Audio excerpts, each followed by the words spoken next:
In this session, we're going to look at lessons 99 and 100. In lesson 100, it's just trig functions. We're adding more trig identities.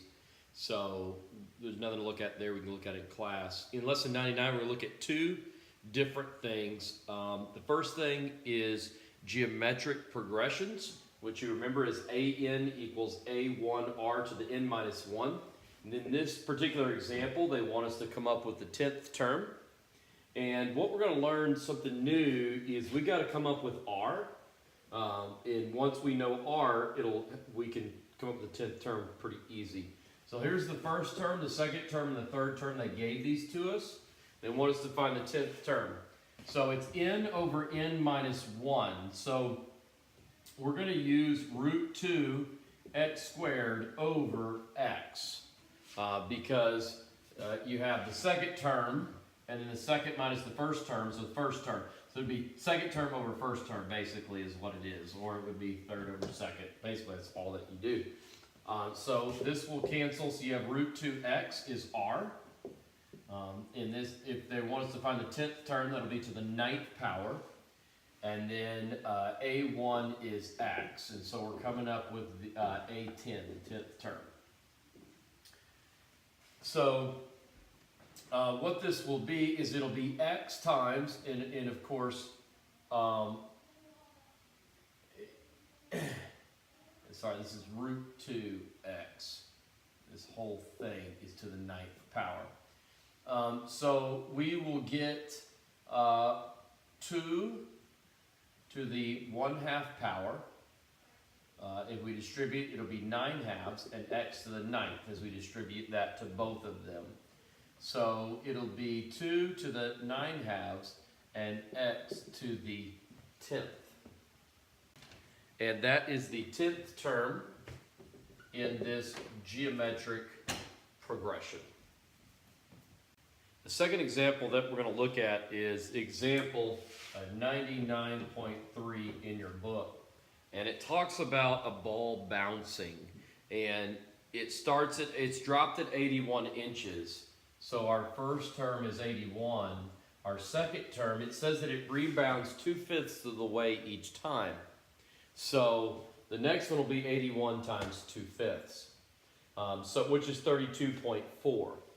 So if our second term is 32.4 and our first term is 81, because it's the second term divided by the term previous to it, so it'd be 32. So basically r is 0.4. So if our r is 0.4, they actually want us to find the 6th term this time. So 6 minus 1 is 5, and then the first term, a1, is 81. So 81 times 0.4 to the 5th power is going to give us 0.82944 inches, because we just found the 6th term. So that's how you find the third example, 99.3. In the second part of lesson 99, we're going to look at the geometric mean and the arithmetic mean. The geometric mean of two numbers is plus or minus the square root of x times y. The arithmetic mean, which is basically just the average of two numbers, is you add them together and divide by 2, which we know that. So then they give us a word problem that says, find the positive geometric mean, or it says the positive geometric mean of two numbers is 8. So positive root larger times the smaller equals 8. And then it says the difference between the two numbers is 30. So we put larger minus smaller is 30. So now it's just a regular solve for x and y or solve for L and S.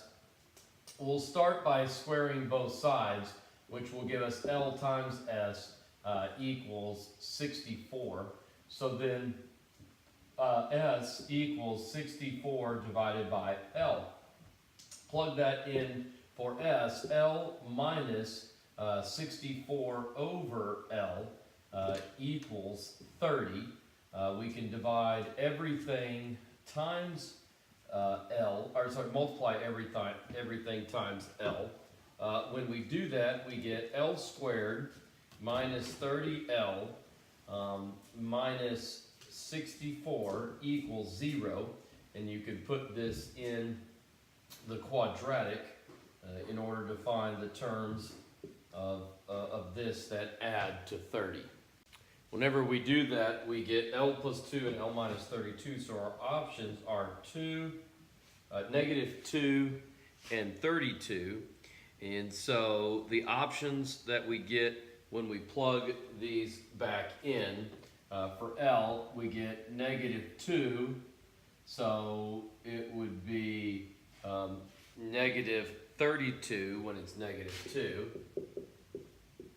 And then we have 32 if we did L and S, like if that was how we did it. It would be, like an ordered pair if we did L comma S. Then if you plugged in 32 for L, then this one would just be 2. So those are our options. Those are our answers for that one. That is it for lessons 99 and 100.